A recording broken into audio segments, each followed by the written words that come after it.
That's all the area in the swamp. Plus 5-foot building over there. So the building's in the damn swamp. We're building in the swamp.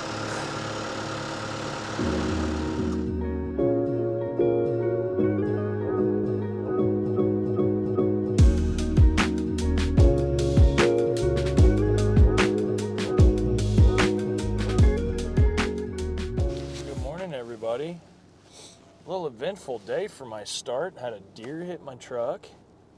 Mama Bear woke up and she said, "Hey, I got a migraine. Could you take the kids to school this morning?" Of course. And been a little eventful start to the day. Got to get everybody where they need to be.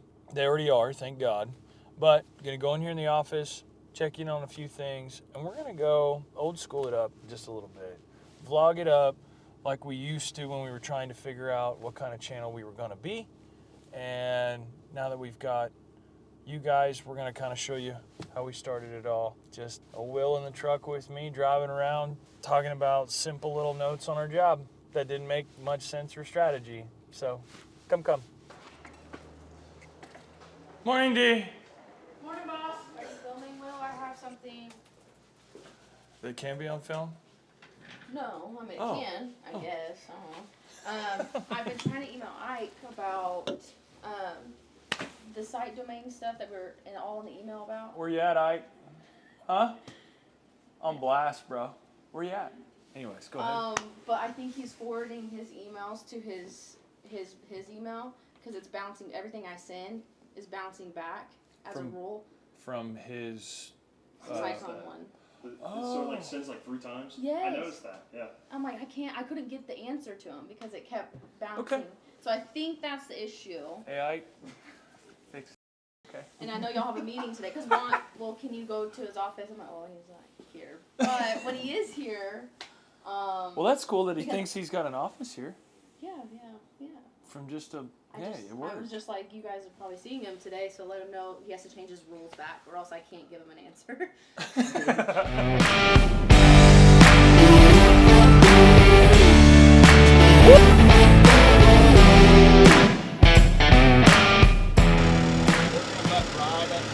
Okay, so chain link needs to move. And that's inside the silt fence. It's all the tracked area. That's all the area in the swamp. Plus 5-foot building over there. So the building's in the damn We're building in the swamp. How you want me to get a silt fence that far past where there's staining water? How do you could shovel dig a trench and it's going to fill in with mud and water as soon as you dig it. Yeah. The Yeah, I only thing think... I can think of is to take those big wattles, stick them in front of that triple run of pipes that are crossing the road, and just beg for forgiveness when she comes and complains that we don't have silt fence up, because I don't know how you run it. Right. And it do its job correctly when it's going to be underwater. Let's go look. Let's go walk it. So really our silt fence needs to be about these blooming trees out there. Well, how do you... I'm no rocket scientist, but this just doesn't seem very smart. No, at That's least the whole we... reason I wanted wattles. So we can move them as we worked. Well, I called Priscilla. She's out of town for the next 3 days. And the guy that answered the phone said, well, you need to get with the engineer and have the engineer write an email to the city changing their plan. And I'm like, he said means and methods. And you know I love when someone tells me means and methods, because that means I get to do whatever the I want to make it work. So if we take those big orange wattles that have the rubber in them, Okay. stick them in front of the triple run, Okay. because that's the outfall. Everything's coming in and then going across. Okay. Either that or silt fence in front of those where the dirt's already You're a foot saying taller this than is the flared discharging end. this way too? From the other side of the road coming this Yes. way? Everything's falling here, going there. Okay. So as long as I block that off, we're not getting anything into the wetland. But I don't know if they're considering this a wetland.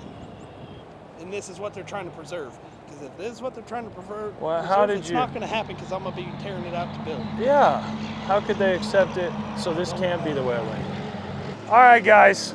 The wind is like doing 50-mile-an-hour things today. I don't really understand. I thought we were done with the wind, but standing out there in the middle of our job. Sorry about the audio issues today, but you're gonna have to listen to the dozer run. Out here with Sam, finally, for the third take here. Dealing with the project constraints. This is the first stop of the day. Sam just got mobilized on this site. We're talking about site conditions. We're talking about dewatering. We're talking about moving silt fence mitigation and how many times we gotta touch it. What's the best approach? Where's the water gonna go that's on site? What happens if we get rain? All those questions that your operators have, be attentive to those, make a plan.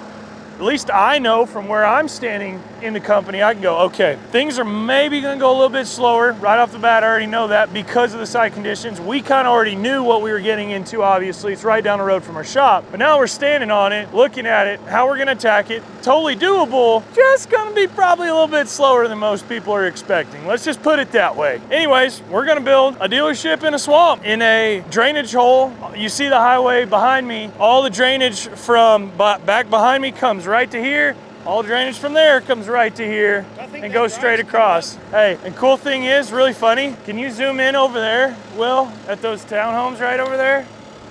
That's where I met Sam. Yeah. Sam did the dirt over there. Yeah, oh, you were tracking for 5. We did the water line over there. That's how all of this came about, and we're standing here. It's just crazy. It's a math 4-foot undercut for that. With all the people coming and going here lately, it's the people that really care about the place that matter. That's why you keep doing it. You matter. You bet. So I'm sitting here.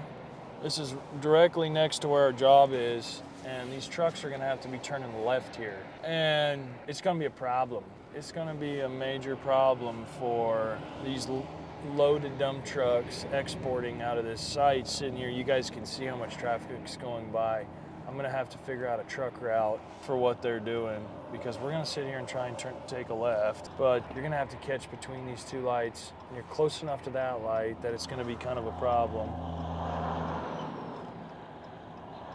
You guys have seen us out here. We've got a little bit of water stuff left to do, but this manhole, don't know how much Will caught of the actual installation, but if you guys want to see kind of more behind the scenes struggles of this, hit our TikTok up at Sycon, same name. Kind of showed the behind the scenes of the exact struggles it took to get this manhole in place. No, we can't do precast manholes here. We have to do cast in place. So we had a fire line run out from the building. It's 4-inch, runs back to those plates. We picked up the manholes on both of these buildings, got the manhole built. We also cored in for the plumber going out, helped him set his pipe. The plumber took it the rest of the way, got that checked. This was a very intricate utility install. Anytime you're working in an old part of any town in the United States of America, probably anywhere for that matter, but anywhere in my experience, anytime you're working in an old part of town, you're gonna have old utilities in the ground, lots of them. Nobody knows what they are. They were from 100 years ago, and you gotta duck, dodge, dive, everything you can just to get your pipe through. And that's what they dealt with here. Really, really proud of Zeus and the boys and how they tackled this. We had a 14-inch water line on this gig. And you water and sewer gurus, I know some of you guys have probably had experience with it, but in my short experience, haven't seen much 14-inch water line in the ground, nor have we put any in the ground. Thought it was a 12, it was marked a 12. The city thought it was a 12, ended up the OD being in the 14-inch range, and it had to get a custom-made saddle. So that's the only hold up here. Everything is ran out. We need the saddle on, tap from the city, plug in, and we're done on this building. Let's go check out that other building.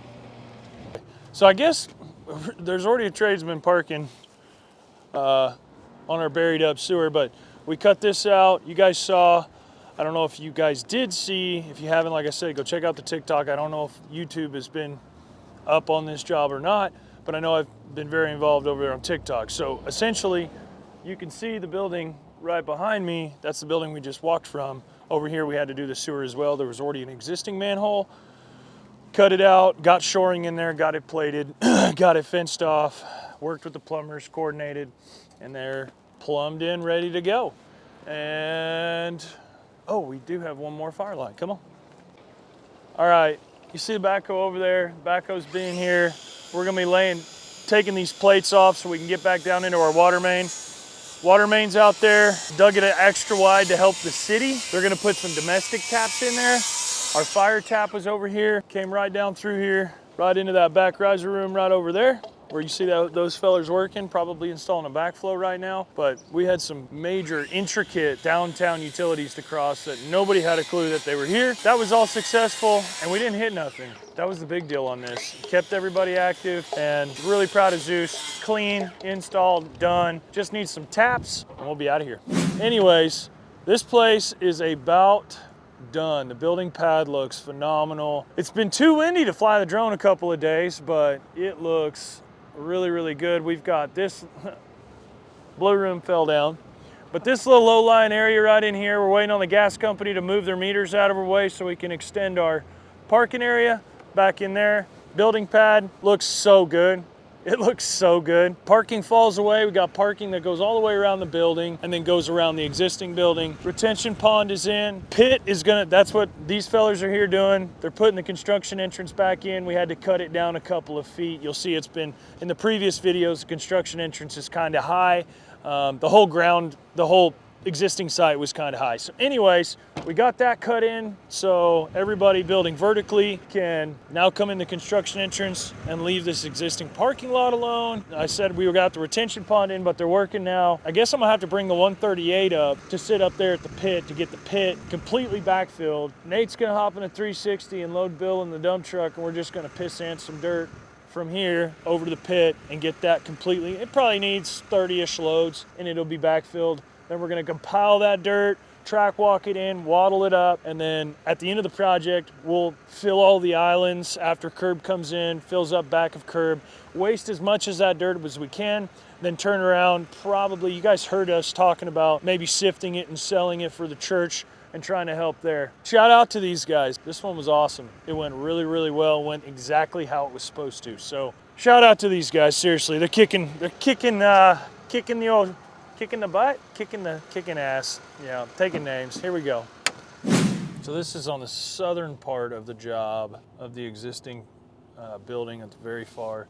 This is where everything's gonna drain to eventually through their existing parking lot, through some flared ends that's gonna be installed over the next course of the month. It's holding water right now because we don't have the flared end and the outlet structure in there yet. Got all this nice and flattened. This was the borrow pit area from the red dirt. Oh, we're gonna need more than 30-ish loads. But that was what Bill was talking about. We've got to get that filled up with that dirt over there where you see the 360 is right there. And they're basically just gonna truck that dirt behind the building pad, turn around, and back it up right here and get as much as they can back in here. But we're gonna need another machine on this end. Dozer's tied up on the next dirt project. Gonna bring the 138, speed both of these up just a little bit. I bet Zeus's boys that were sitting there waiting on a stake, we could probably grab one of them to come up and run the 138. And if the low boy was running, we could move it right now. But the low boy, the jaws on the low boy of the fifth wheel plate in the trailer itself are just wore out. I saw it, the driver saw it, shout out to Mr. Jim, and that's trying to keep them guys safe. Well, that's just keeping the public safe when you're transporting any type of machine or goods or whatever. If you're on the public highways, you need to make sure your truck and trailer's good. And he pointed something out to me and I'm like, nope, that's it. That's all we can do here. We don't need to be doing anything like that. We gotta shut it down. So this little area though, I wanted to point out, the last contractor that was in here was supposed to take this asphalt actually out to within about 3 feet of that berm you guys can see of the cut line, 3 feet laterally. But that construction never happened, got paid for it, but we're gonna get it completed for them.